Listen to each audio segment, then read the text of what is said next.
Sin duda, con la calabaza se pueden hacer un montón de cosas, pero mi favorita son los gnocchi. Solo necesitamos 3 ingredientes: la calabaza, patatas y harina.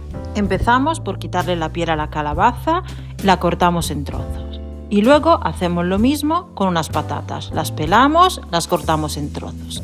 Llegados a este punto podemos hacer 2 cosas: asarlas en el horno o cocerlas al vapor.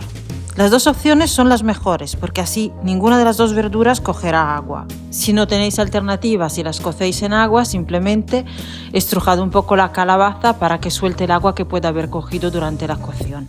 En esta ocasión yo he optado por asarlas en el horno. Las he metido en una fuente, unas gotitas de agua en el fondo, un poco de sal y he tapado con papel encerado mojado. Y ahí los dejáis hasta que se queden blandas, como a 180 grados, 200 grados en el horno.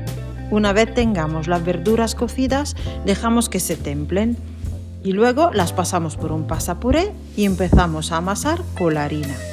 La cantidad de harina depende.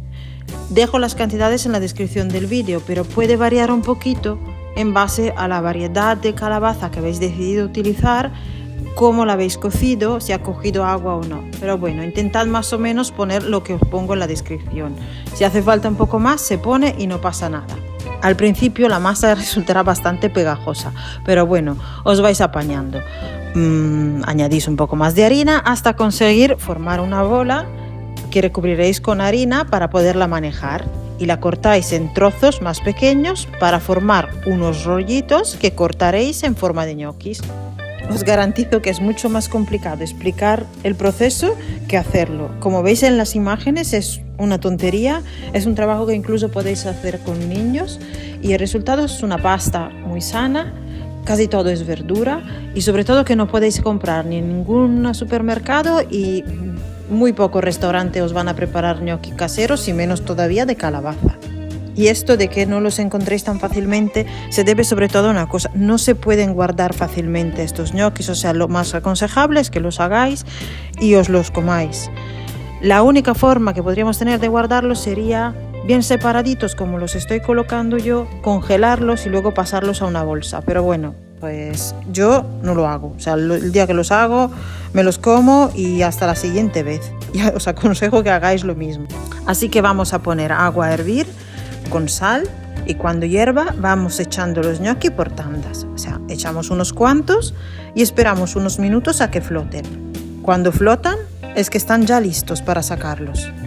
Repetimos el proceso hasta tenerlos todos cocidos y los ponemos en una fuente y mientras tanto preparamos la salsa con las que los queremos aliñar.